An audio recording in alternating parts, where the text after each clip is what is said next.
চা খেতে যেতে হবে না আর ধাবায়। আজ আমি বাড়িতেই বানাবো ধাবা স্টাইলে তন্দুরি চা।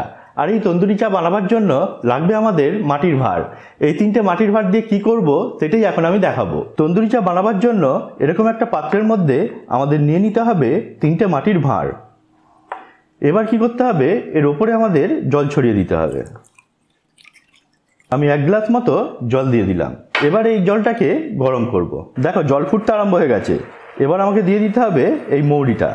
তা মৌরিটা আমি ছড়িয়ে ছড়িয়ে দেবো যাতে জলেও পড়ে আর এই ভাঁড়ের মধ্যেও পড়ে। এই মৌরিটা এবার ফুটছে। এবার আমি দেবো কি এর মধ্যে একটু এলাচ, একটু রগড়ে দিতে হবে।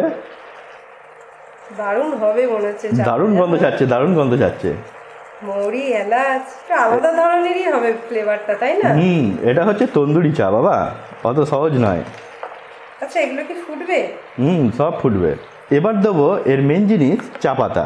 তো আমি চা পাতা দিয়ে দেবো 2 চামচ। এবার একটু নাড়ি নাড়ি দিতে হবে, বুঝলে তো? হ্যাঁ, একটু নাড়ি নাড়ি দিতে হবে। যারা চা খেতে ভালোবাসে না তারা সবসময় দেখবে মাটির ভাঁড়ে খেতেই ভালোবাসবে, কারণ মাটির ভাঁড়ের একটা ভালো স্মেল আছে যেটা চাকে আরও স্বাদিষ্ট করে দেয়। তো এবার দিয়ে দেবো 2 চামচ চিনি। চিনি তোমরা যেরকম খুশি দিতে পারো, মানে যে যেরকম খাবে। কেউ যদি বেশি খায় বেশি দেবে, কেউ কম খায় কম দেবে। তো এবার করতে হবে কি, একটু নাড়িয়ে দিতে হবে। দিয়ে এর পরের কাজটা হচ্ছে স্পেশাল। কি আবার? স্পেশাল হচ্ছে এগুলোকে নিয়ে এরকম উল্টে দিতে হবে। এবার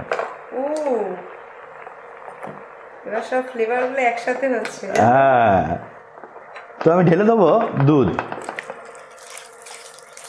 বাহ, টানটানা, শুধু চায়ের কালারটা দেখবে, হ্যাঁ।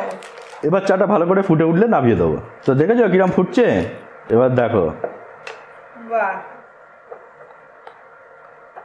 কিরম ফ্লেভারটা কেমন, বলো গন্ধটা কেমন ছাড়ছে?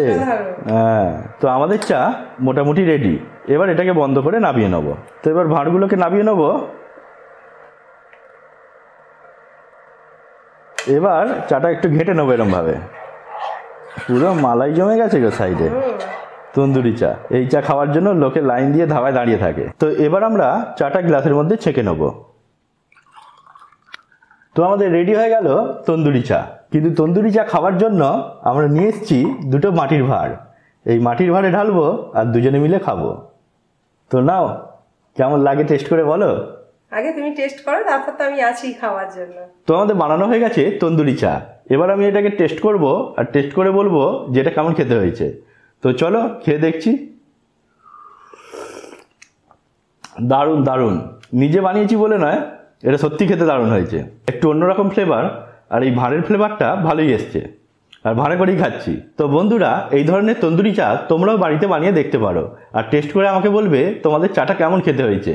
আর কে কোথা থেকে ভিডিওটা দেখছো তা কমেন্টে অবশ্যই লিখে জানাবে। আজ এই পর্যন্তই, সবাই ভালো থেকো, ধন্যবাদ।